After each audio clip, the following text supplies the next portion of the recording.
जय हिंद फ्रेंड्स, स्वागत है आपका हमारे इस आज के नए वीडियो में। फ्रेंड्स, अगर आप 70 बीपीएससी एग्जाम की तैयारी कर रहे हैं तो ये सीरीज आपके लिए अति महत्वपूर्ण है। इस सीरीज में हम लोग रिवीजन कर रहे हैं बीपीएससी के बदलते पैटर्न के अनुसार कंप्लीट सिलेबस को चैप्टर वाइज प्रश्नों के माध्यम से। ठीक है, परफेक्शन आईएएस का जो मेंटरशिप प्रोग्राम चलाया जा रहा है 90 दिन का, उसी का PDF हम लोग रिविजन करने वाले हैं। इसमें दिया हुआ है आपको चैप्टर वाइज MCQ प्रश्न, विस्तृत व्याख्या सहित दिया हुआ है। इसमें कुछ स्टेट पीसीएस के प्रश्न भी शामिल हैं और यूपीएससी के भी प्रश्न शामिल हैं। तो चलिए सबसे पहले देखते हैं पॉलिटी का फर्स्ट चैप्टर है प्रस्तावना। इसके और पार्ट अपलोड हो चुके हैं, अगर आप नहीं देखे हैं तो प्लेलिस्ट बना है, रिवीजन कर लीजिएगा। अगर आप चाहते हैं कि ये सीरीज कंटिन्यू रहे तो प्लीज़ वीडियो को लाइक करिए और चैनल पर नए हैं तो चैनल को सब्सक्राइब कर लीजिए। आपके पसंद पर ही ये सीरीज़ को कंटिन्यू रखा जाएगा। फर्स्ट क्वेश्चन है भारत की संविधान की प्रस्तावना। ये यूपीएससी में भी पूछा गया प्रश्न है, प्रीवियस क्वेश्चन है। सही उत्तर हो जाएगा ऑप्शन डी, संविधान का एक हिस्सा है लेकिन अन्य भागों से स्वतंत्र रूप से इसका कोई कानूनी प्रावधान नहीं है। याद रखिएगा, भारत के संविधान की प्रस्तावना संविधान का एक हिस्सा है लेकिन अन्य भागों से स्वतंत्र रूप से इसका कोई कानूनी प्रभाव नहीं है। ये बातें कही गई थी केशवानंद भारती मामले में सर्वोच्च न्यायालय ने। ठीक है, डिटेल में समझते हैं। देखिए, केशवानंद भारती मामले में सर्वोच्च न्यायालय ने कहा कि प्रस्तावना संविधान का एक हिस्सा है और इसका स्वतंत्र रूप से कोई कानूनी प्रभाव नहीं है, यह न्यायालय में लागू नहीं हो सकती है। ठीक है, नेक्स्ट क्वेश्चन है भारत के संविधान की प्रस्तावना के आदर्श निम्नलिखित में से किस संविधान से लिए गए हैं। तो ध्यान रखिएगा, USA और ऑस्ट्रेलिया ये दोनों से लिया गया है। USA यानी कि संयुक्त राज्य अमेरिका और फ्रांस, ये दो देश से लिए गए हैं। डिटेल में समझते हैं। इस तरह से सही उत्तर हो जाएगा ऑप्शन नंबर ए, USA और फ्रांस। प्रस्तावना इस वाक्यांश से शुरू होती है, हम भारत के लोग अमेरिकी संविधान से लिया गए हैं। स्वतंत्रता, समानता और बंधुत्व के आदर्श फ्रांसीसी संविधान से लिए गए हैं। तो आपको ध्यान रखना, ये भी यूपीएससी में पूछा गया प्रश्न है। ठीक है, निम्नलिखित में से कौन सा उद्देश्य भारत के संविधान की प्रस्तावना में शामिल नहीं है। तो देखिए, सही उत्तर हो जाएगा ऑप्शन बी, आर्थिक स्वतंत्रता नहीं शामिल है। बाकी विचार की स्वतंत्रता, अभिव्यक्ति की स्वतंत्रता, विश्वास की स्वतंत्रता ये प्रस्तावना में शामिल है। ठीक है, प्रस्तावना सामाजिक, आर्थिक और राजनीतिक न्याय के साथ साथ विचार, अभिव्यक्ति, विश्वास, आस्था और पूजा की स्वतंत्रता पर प्रकाश डालती है। नेक्स्ट क्वेश्चन है प्रस्तावना के बारे में निम्नलिखित कथनों पर विचार करें। देखिए, आपको बताना है कि सही कथन कौन सा है, उपयुक्त में से कौन से कथन सही हैं। तो सही उत्तर हो जाएगा ऑप्शन नंबर सी हो जाएगा। इसमें केवल 3 सही हैं। LIC ऑफ इंडिया मामले में सुप्रीम कोर्ट ने फिर से प्रस्तावना को संविधान का अभिन्न अंग माना है। LIC ऑफ इंडिया मामले में सुप्रीम कोर्ट ने फिर से प्रस्तावना को संविधान का अभिन्न अंग माना है। बाकी के सभी गलत हैं। डिटेल में समझते हैं। देखिए, डॉक्टर भीमराव अंबेडकर ने प्रस्तावना को संविधान का पहचान पत्र नहीं बताया। यह वाक्यांश N.A. पालखीवाड़ा, एक प्रख्यात न्यायविद और संवैधानिक विशेषज्ञ द्वारा दिया गया है। ठीक है, नेक्स्ट है बेरुवारी यूनियन केस 1960 में। देखिए, यह कथन गलत है। 1960 के बेरुवारी यूनियन मामले में सुप्रीम कोर्ट ने कहा कि प्रस्तावना संविधान का हिस्सा नहीं है, अतः कथन 2 गलत है। न्यायालय ने माना कि प्रस्तावना कानून की अदालत में लागू करने योग्य नहीं है और अनुच्छेद 368 के तहत संशोधन के अधीन नहीं है। ULIC ऑफ इंडिया केस 1995 है।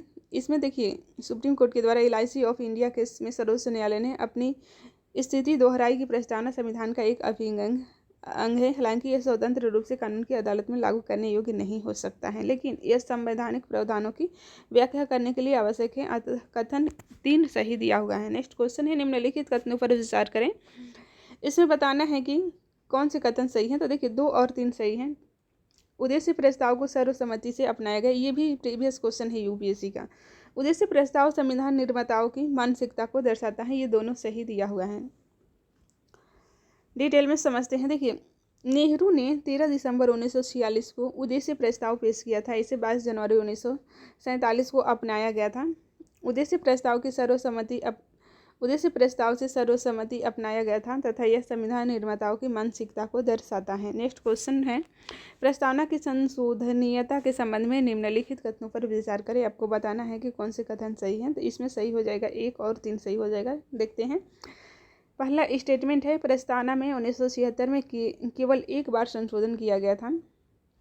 तीसरा है संविधान के अनुच्छेद 368 के माध्यम से प्रस्तावना में संशोधन किया जा सकता है। तो ये दोनों सही हैं। संशोधन में समाजवादी, धर्मनिरपेक्ष और अखंडता शब्द शामिल किए गए थे, तो ये गलत है। देखते हैं क्या सही है, देखिए डिटेल में समझते हैं। प्रस्तावना में केवल एक बार 1976 में 42वें संविधान संशोधन अधिनियम द्वारा संशोधन किया गया था, बिल्कुल सही है।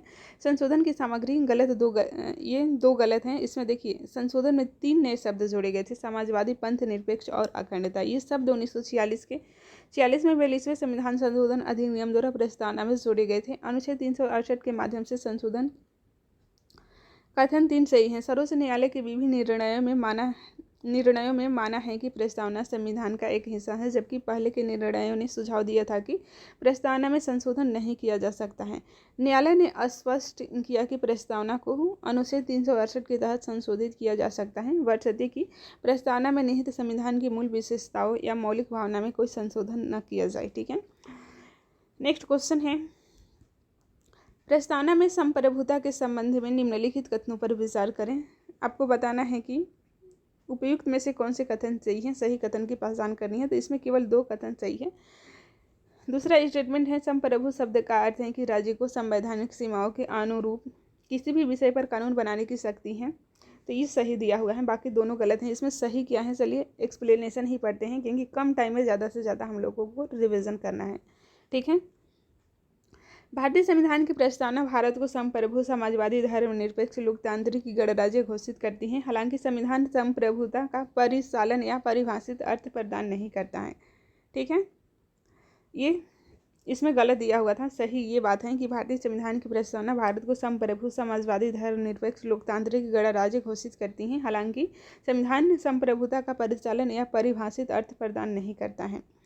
कथन 2 सही है। सिंथेटिक्स बनाम स्टेट ऑफ यूपी 1990 का मामला है। मामले में सुप्रीम कोर्ट ने घोषणा की कि संप्रभु शब्द का अर्थ है कि राज्य के पास संवैधानिक सीमाओं के अनुरूप किसी भी विषय पर कानून बनाने की शक्ति है। ठीक है, तीसरा सही नहीं है। सही क्या है, इंदिरा गांधी बनाम राजनारायण मामले में सुप्रीम कोर्ट ने भारत को एक संप्रभु लोकतांत्रिक गणराज्य के रूप में संविधान के मूल ढांचे के मूलभूत तत्वों में से एक के रूप में जोड़ा। हालांकि केशवानंद भारती मामले ने विशेष रूप से संविधान की मूल संरचना के रूप में संप्रभुता की घोषणा नहीं की। ठीक है, नेक्स्ट क्वेश्चन है फ्रेंड्स, कौन सा कथन संविधान की कुंजी के रूप में प्रस्तावना की विशेषता का समर्थन करता है।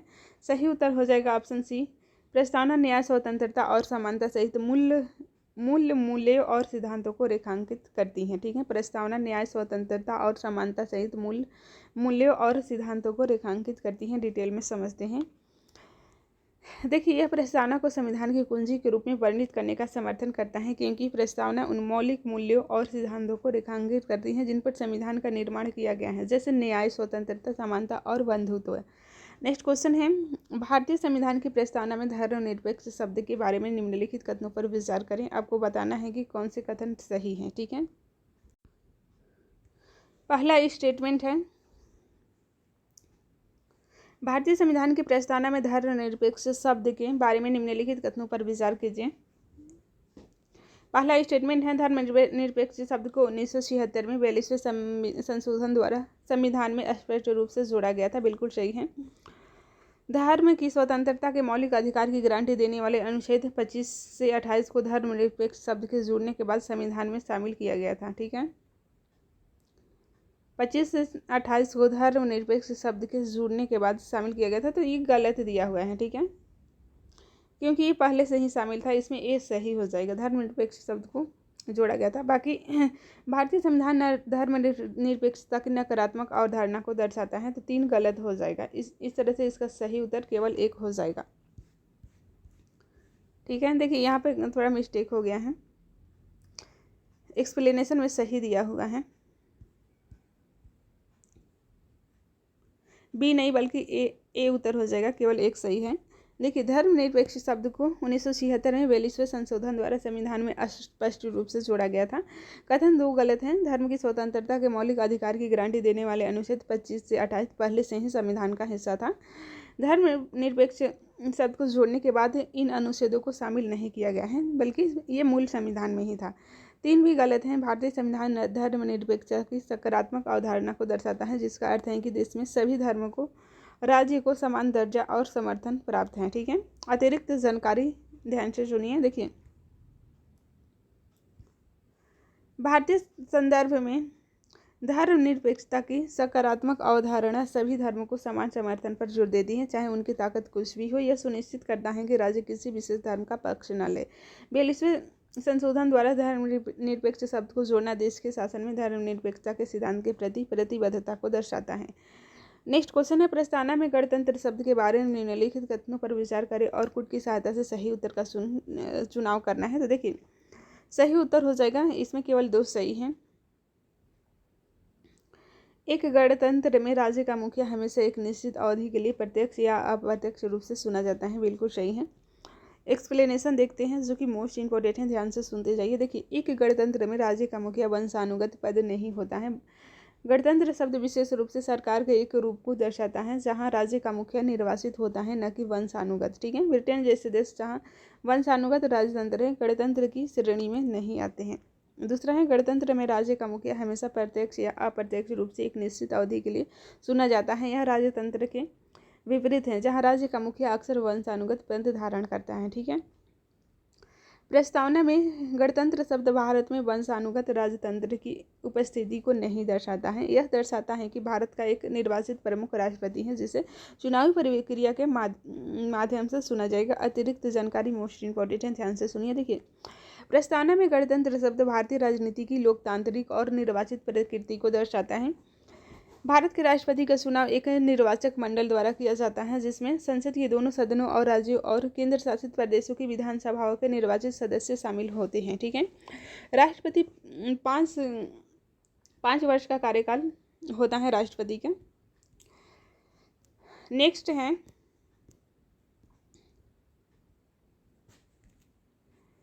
भारतीय संविधान के लोकतांत्रिक चरित्र के बारे में निम्नलिखित कथनों पर विचार कीजिए। चलिए देखते हैं कि इनमें से कौन से सही कथन है। सही कथन की पहचान करनी है। तो देखिए, इसमें केवल दूसरा एक स्टेटमेंट चाहिए। भारतीय राजनीति के लोकतांत्रिक चरित्र की अभिव्यक्ति में सार्वभौमिक वयस्क मताधिकार, आवधिक चुनाव, कानून का शासन, न्यायपालिका की स्वतंत्रता और कुछ आधारों पर भेदभाव की अनुपस्थिति शामिल है। तो ये सही दिया हुआ है, केवल 2। डिटेल में समझते हैं कि गलत क्यों है। देखिए, भारतीय संसदीय लोकतंत्र में कार्यपालिका न्यायपालिका के प्रति नहीं बल्कि विधायिका के प्रति उत्तरदायी होती है। ठीक है, कार्यपालिका किसके प्रति? तो विधायिका के प्रति उत्तरदायी होती है, ध्यान रखिएगा। कार्यपालिका अपनी नीतियों और कार्यों के विधायिका के प्रति जवाबदेह है। नेक्स्ट बात करते हैं, भारतीय राजनीति का लोकतांत्रिक चरित्र सार्वभौमिक वयस्क मताधिकार, आवधिक चुनाव, कानून का शासन, न्यायपालिका की स्वतंत्रता और कुछ आधारों पर भेदभाव की अनुपस्थिति जैसी विभिन्न विशेषताओं में परिलक्षित होता है।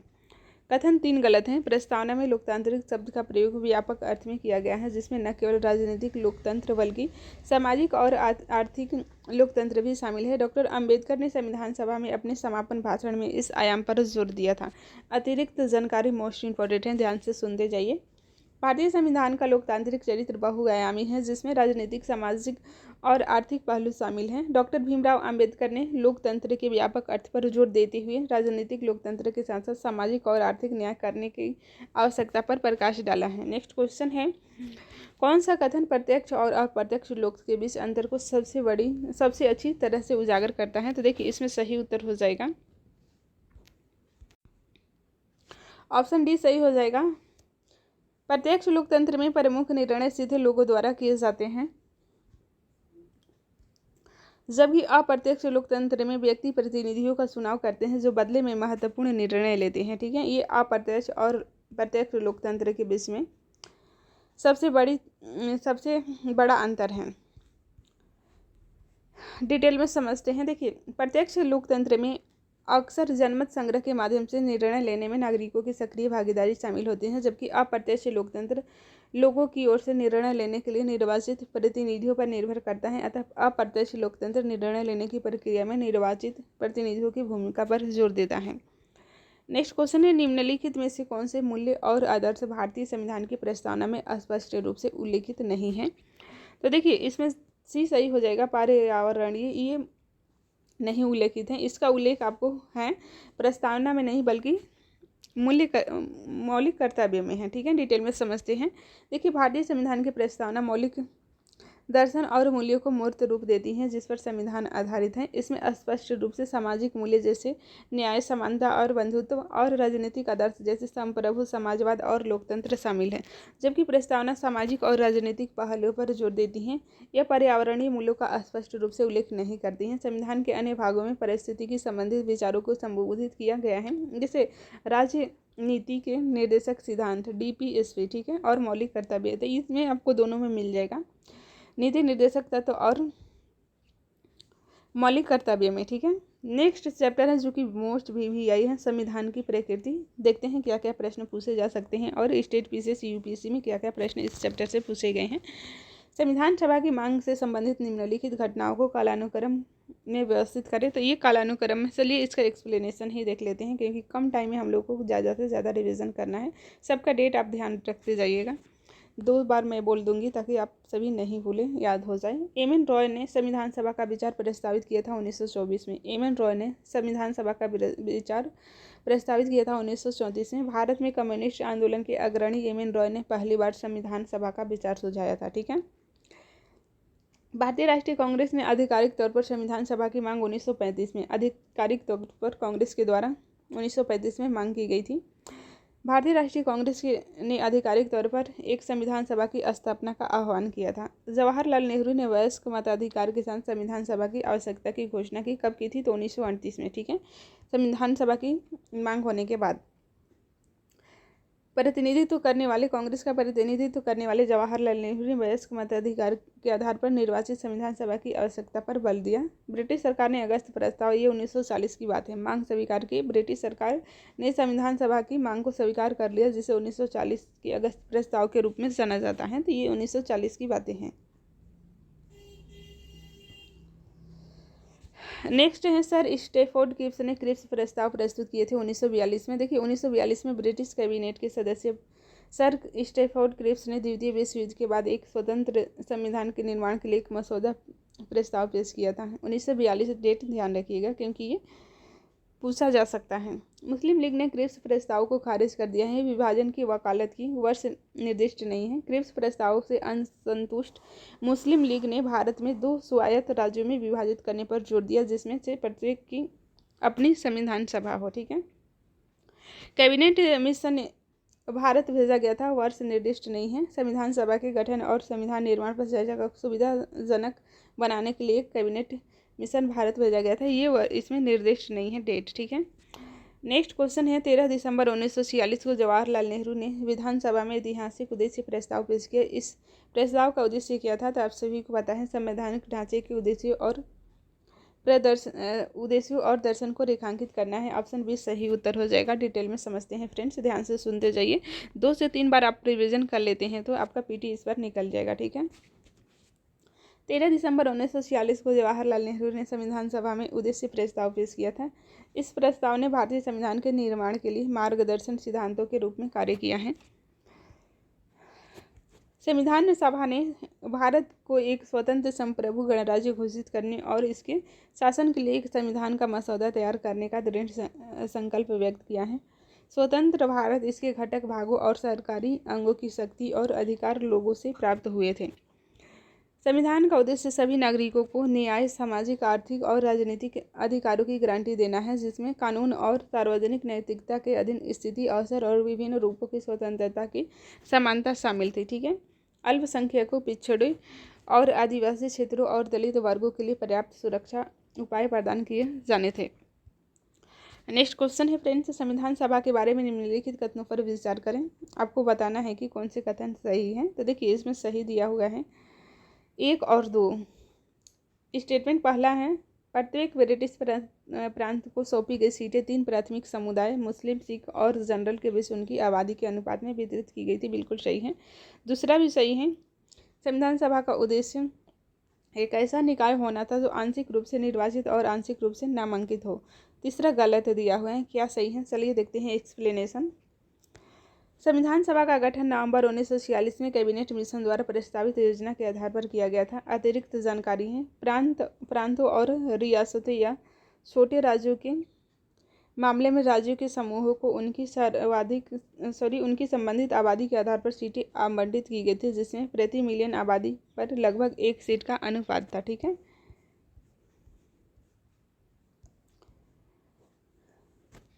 प्रत्येक ब्रिटिश प्रांत के लिए निर्दिष्ट सीटें 3 मुख्य समुदाय मुस्लिम, सिख और जनरल मुस्लिम और सिख को छोड़कर सभी के बीच उनकी आबादी के अनुपात में वितरित की जानी थी।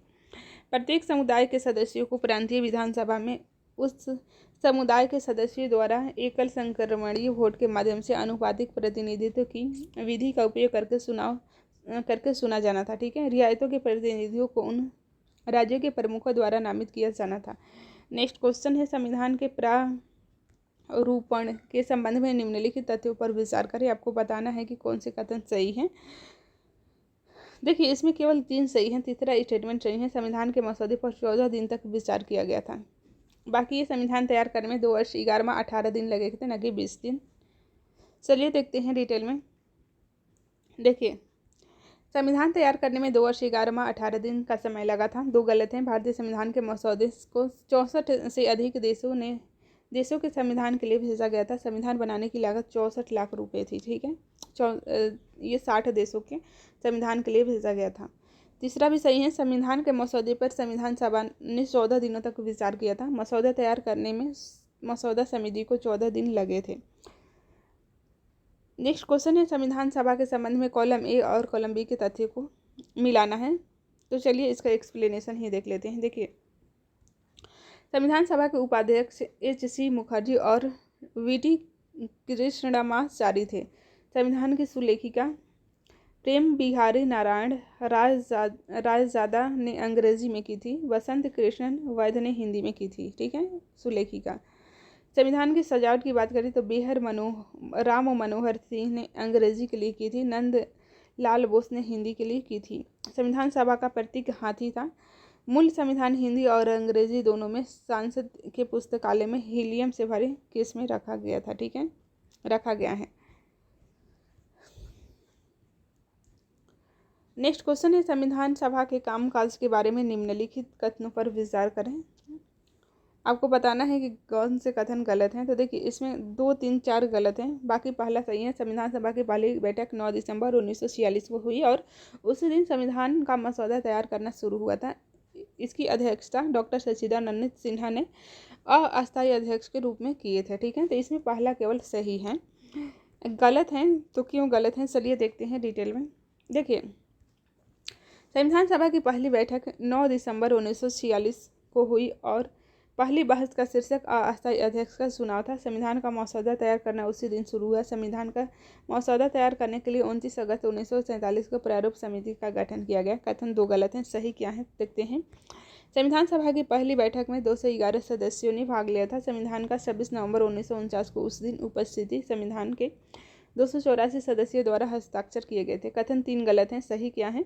संविधान सभा के सबसे वरिष्ठ सदस्य डॉक्टर सच्चिदानंद सिन्हा को फ्रांसीसी प्रथा का पालन करते हुए संविधान सभा का अस्थायी अध्यक्ष चुना गया था। सच्चिदानंद सिन्हा का नाम JB कृपलानी ने सुझाया था। डॉक्टर राजेंद्र प्रसाद 11 दिसंबर 1946 को संविधान सभा के अध्यक्ष चुने गए थे। ठीक है। तो ये फ्रांसीसी संविधान का प्रथा है कि जो भी वरिष्ठ हैं सदस्य, उन्हें अस्थायी सदस्य के रूप में चुना जाएगा। बाद में अस्थायी सदस्य का चुनाव किया जाएगा। नेक्स्ट है, 4 गलत हैं। संविधान सभा ने 2 कार्य किए थे, संविधान बनाना और कानून बनाना। ठीक है। ये दोनों कार्य अलग अलग दिनों में किए गए थे। जब भी संविधान निकाय के रूप में मिलता है, डॉक्टर राजेंद्र प्रसाद उनका नेतृत्व करते थे। जब भी संविधान सभा विधायी निकाय के रूप में मिलता था, JB मावलंकर उसका नेतृत्व करते थे। ठीक है। नेक्स्ट क्वेश्चन है, फ्रेंड्स, संविधान सभा की प्रमुख और छोटी समितियों के बारे में निम्नलिखित कथनों पर विचार करें। आपको बताना है कि इनमें कौन से कथन सही हैं। तो देखिए, सही हो जाएगा 2, 3, पहला गलत है। इसमें सही क्या है हम लोग देखेंगे। दूसरा सही है, सरदार वल्लभ भाई पटेल ने प्रांतीय संविधान समिति का नेतृत्व किया। तीसरा है, प्रक्रिया नियम समिति की अध्यक्षता डॉक्टर राजेंद्र प्रसाद ने की थी। डिटेल में समझते हैं पहला क्यों गलत है। देखिए, जवाहरलाल नेहरू ने संघ की शक्तियों, संघ के संविधान और संघ के राज्यों की समिति की अध्यक्षता की। संचालन समिति की अध्यक्षता डॉक्टर राजेंद्र प्रसाद ने की थी। दूसरा सही है, सरदार वल्लभ भाई पटेल ने प्रांतीय संविधान और मौलिक अधिकारों पर सलाहकार समिति की अध्यक्षता की थी। नेक्स्ट क्वेश्चन है, तीसरा भी सही है। देखिए, डॉक्टर राजेंद्र प्रसाद ने प्रक्रिया नियम समिति और संचालन समिति की अध्यक्षता की थी। तो ये सभी आपको ध्यान रखना है, ये मैच करने के लिए दिया हुआ है। चलिए इसका देख लेते हैं, एक्सप्लेनेशन है, ध्यान से सुनते जाइए। राष्ट्रीय ध्वज 22 जुलाई 1947 को अपनाया गया था। राष्ट्रगान और राष्ट्रगीत 24 जनवरी 1950 को अपनाया गया था। ठीक है, ये बहुत बार पूछा गया है। डॉक्टर राजेंद्र प्रसाद 24 जनवरी 1950 को भारत के पहले राष्ट्रपति चुने गए थे। संविधान सभा की अंतिम बैठक कब हुई थी? 24 जनवरी 1950 को। ये फैक्ट्स आपको ध्यान रखना है। जवाहरलाल नेहरू ने 13 दिसंबर 1947 को उद्देश्य प्रस्ताव पेश किया था। इसे संविधान सभा ने 22 जनवरी 1947 को पारित किया था।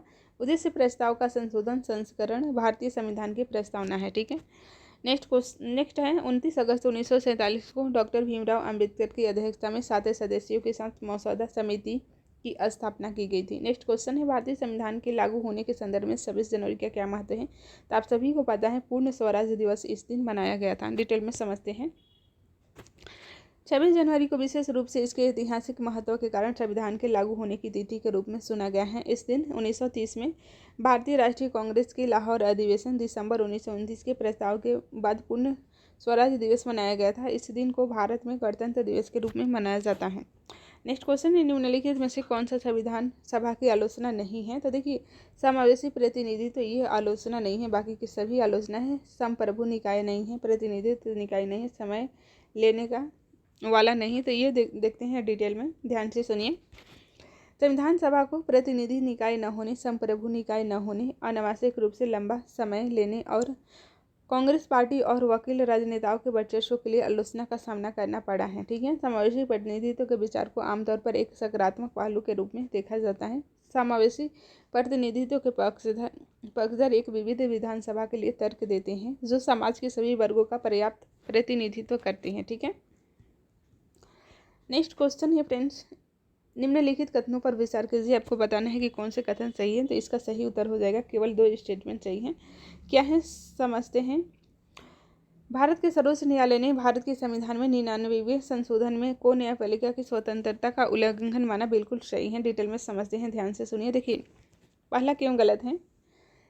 भारत के संविधान में 39वें संशोधन ने प्रधानमंत्री के चुनाव को न्यायिक समीक्षा से परे कर दिया, क्योंकि इसे इंदिरा गांधी के प्रधानमंत्रित्व काल में आपातकाल के दौरान अधिनियमित किया गया था, जिनके स्वयं के सीट के चुनाव पर उस समय सवाल उठाए जा रहे थे, इसलिए ये किया गया था। ठीक है, दूसरा सही है। भारतीय संविधान के 99वें संशोधन द्वारा NJSC अधिनियम को न्यायपालिका की प्रधानता को सीमित करने और नियुक्तियों में सरकार की शक्ति बढ़ाने वाला माना जाता है, क्योंकि केंद्रीय कानून मंत्री और अनुसूचित जातियों, जनजातियों, अल्पसंख्यकों और अन्य पिछड़े वर्गों या महिलाओं से चुने गए लोग भी न्यायिक नियुक्तियों में भूमिका निभाने जा रहे हैं। ठीक है, नेक्स्ट क्वेश्चन है, निम्नलिखित कथनों पर विचार करना है। आपको बताना है कि उपयुक्त कोड के अनुसार कौन से कथन सही हैं। तो देखिए, इस तरह के प्रश्नों में ज़्यादातर ए ही सही रहता है।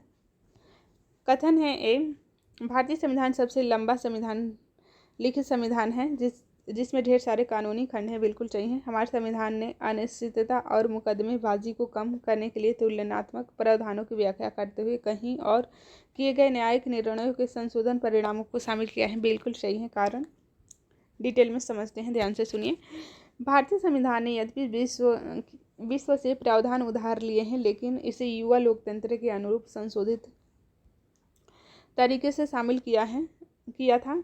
यह भी महसूस किया गया था कि एक नवजात लोकतंत्र का सुचारू संचालन खतरे में पड़ सकता है जब तक कि संविधान में उन चीज़ों का विस्तार से उल्लेख न किया जाए जो अन्य संविधान के तहत सामान्य कानून के अंतर्गत थी। नेक्स्ट क्वेश्चन है, भारतीय राजनीति में निम्नलिखित में से कौन सी एक आवश्यक विशेषता है जो यह दर्शाती है कि यह संघीय चरित्र की है।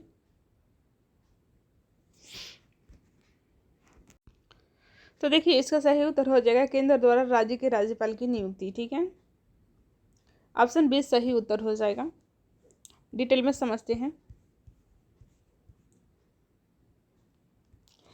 संघ की सामान्य विशेषता है जैसे दोहरी सरकारें, शक्तियों का विभाजन, लिखित संविधान, संविधान की सर्वोच्चता, संविधान की कठोरता, स्वतंत्र न्यायपालिका और द्विसदनीयता। केंद्र द्वारा राज्य के राज्यपाल की नियुक्ति एकात्मक सिद्धांत को दर्शाती है, इसलिए कथन 2 सही है। ठीक है,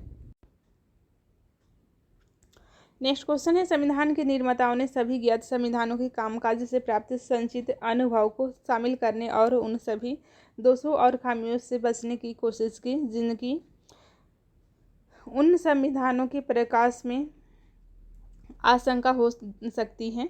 निम्नलिखित में से कौन सा प्रावधान अपने संबंधित स्रोत से मेल खाते हैं? तो देखिए ऑप्शन डी सही हो जाएगा, समवर्ती सूची, जो कि ऑस्ट्रेलिया से लिया गया है। इसको देखते हैं, ब्रिटिश संविधान से क्या क्या लिए गए हैं, ध्यान से सुनिएगा, यहाँ से बहुत सारे प्रश्न बन सकते हैं। संसदीय सरकार ब्रिटेन के संविधान से, कानून का शासन, विधायी प्रक्रिया, एकल नागरिकता, कैबिनेट प्रणाली, विशेषाधिकार, रीट, संसदीय विशेषाधिकार और द्विसदनीयता। आयरलैंड के संविधान की बात करें तो राजनीति के निर्देशक सिद्धांत, राज्यसभा के सदस्यों का नामांकन और राष्ट्रपति के चुनाव थे। ठीक है। दक्षिण अफ्रीका से क्या क्या, भारतीय संविधान में संशोधन की प्रक्रिया और राज्यसभा के सदस्यों का चुनाव, ये दक्षिण अफ्रीका से। ऑस्ट्रेलिया से लिया गया है समवर्ती सूची, व्यापार, वाणिज्य और मेलजोल की स्वतंत्रता और संसद के दोनों सदनों की संयुक्त बैठक, ऑस्ट्रेलिया से। नेक्स्ट क्वेश्चन है फ्रेंड्स, निम्नलिखित कथनों पर विचार करें। आपको बताना है कि इनमें से कौन से कथन सही हैं। तो देखिए, इसमें सही कथन केवल 2 सही हैं। भारत का संविधान न्यायिक समीक्षा के माध्यम से नागरिकों की स्वतंत्रता की रक्षा करता है, बिल्कुल सही है। डिटेल में समझते हैं पहला कथन क्यों गलत है। देखिए, भारत के संविधान में मूल संरचना को कहीं भी परिभाषित नहीं किया गया है। सांसद की संशोधन शक्ति को सीमित करने के लिए 24 अप्रैल 1973 को केशवानंद भारती मामले में सर्वोच्च न्यायालय द्वारा इस शब्द का सुस्पष्ट रूप से उल्लेख किया गया था। ठीक है। न्यायिक समीक्षा न्यायालयों द्वारा सरकार की विधायिकाओं, कार्यकारी और प्रशासनिक शाखाओं की कार्यवाहियों की जांच करने की शक्ति है और इस तरह यह सार्वजनिक स्वतंत्रता की रक्षा करती हैं। ठीक है। नेक्स्ट है, भारत का संसदीय लोकतंत्र विशिष्ट मॉडल पर आधारित है, लेकिन दोनों के बीच एक सूक्ष्म अंतर है। अंतर को पहचानें। क्या अंतर है? ये यूपीएससी में पूछा गया प्रश्न है, ध्यान से देखिए। इसमें दोनों कथन सही हैं। देखिए, ब्रिटिश संसद संप्रभु है, लेकिन भारत में लोगों की शक्ति अंतिम अधिकार रखती है। ठीक है। भारत में न्यायपालिका संसद की किसी अधिनियम के संशोधन की संवैधानिकता की देखभाल कर सकती है, लेकिन ब्रिटेन में संसदीय संप्रभुता के कारण न्यायपालिका की समीक्षा शक्ति को सीमित करती हैं। तो ये सूक्ष्म अंतर है। इस तरह से सही उत्तर ऑप्शन नंबर सी हो जाएगा। डिटेल में समझते हैं। देखिए, ब्रिटेन में संसद एक संप्रभु निकाय है, जबकि भारत में संविधान की सर्वोच्चता संसदीय संप्रभुता पर हावी है। संविधान अंतिम अधिकार रखता है, जिसका अधिकार भारत के लोगों से प्राप्त होती है।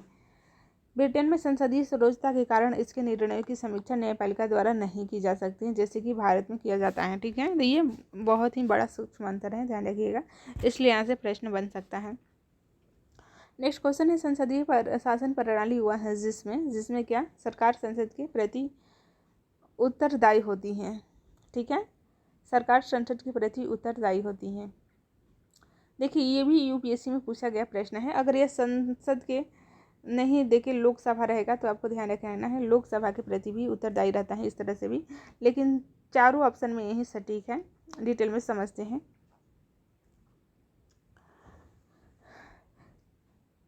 अनुच्छेद 75 के अनुसार कार्यपालिका विधायिका के प्रति, ठीक है, विधायिका भी दे सकता है ऑप्शन में, उत्तरदायी होती है। सामूहिक उत्तरदायी तो भी होता है, जिसका अर्थ है कि प्रत्येक मंत्री की जिम्मेदारी पूरी परिषद की जिम्मेदारी होती है।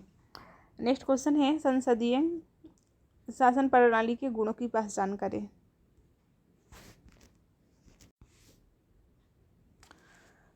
संसदीय शासन प्रणाली के क्या क्या गुण हैं? पहला है, यह एक उत्तरदायी सरकारी शासन स्थापित करता है, बिल्कुल सही है। सभी वर्गों का व्यापक प्रतिनिधित्व है, बिल्कुल सही है। सी है, कार्यपालिका विधायिका का एक हिस्सा है और दोनों स्वतंत्र रूप से कार्य करती हैं, तो ये गलत है। विधायिका और कार्यपालिका में सत्ता का सख्त पृथक्करण होता है, तो ये भी गलत है। इसमें 2 केवल सही हैं, ए और बी सही हैं, इसलिए ऑप्शन बी सही हो जाएगा। केवल 2 सही हैं। डिटेल में समझते हैं। एक्सप्लेनेशन मोस्ट इंपॉर्टेंट है, आपको ध्यान से सुनना है। कार्यकारी शक्ति एक परिषद में निहित होती है, किसी एक व्यक्ति में नहीं। कार्यपालिका को अविश्वास प्रस्ताव द्वारा विधायिका द्वारा हटाया जा सकता है। ठीक है।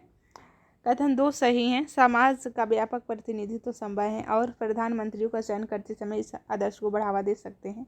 2 गलत हैं। कार्यपालिका विधायिका का एक हिस्सा है और दोनों काम में अन्योन्याश्रित हैं, इसलिए विधायिका और कार्यपालिका के बीच सामंजस्य है। ठीक है, 4 भी गलत हैं। विधायिका और कार्यपालिका शक्ति का इतना सख्त पृथक्करण नहीं करती हैं। सख्त नहीं है लेकिन सख्त नहीं है, इसलिए यह प्रणाली शक्ति पृथक्करण की भावना के विरुद्ध है। नेक्स्ट है अमेरिकी राष्ट्रपति प्रणाली के बारे में निम्नलिखित कथनों पर विचार करें। आपको बताना है कि कितने कथन गलत हैं। एक्सप्लेनेशन देखते हैं जो कि मोस्ट इम्पोर्टेंट है। देखिए,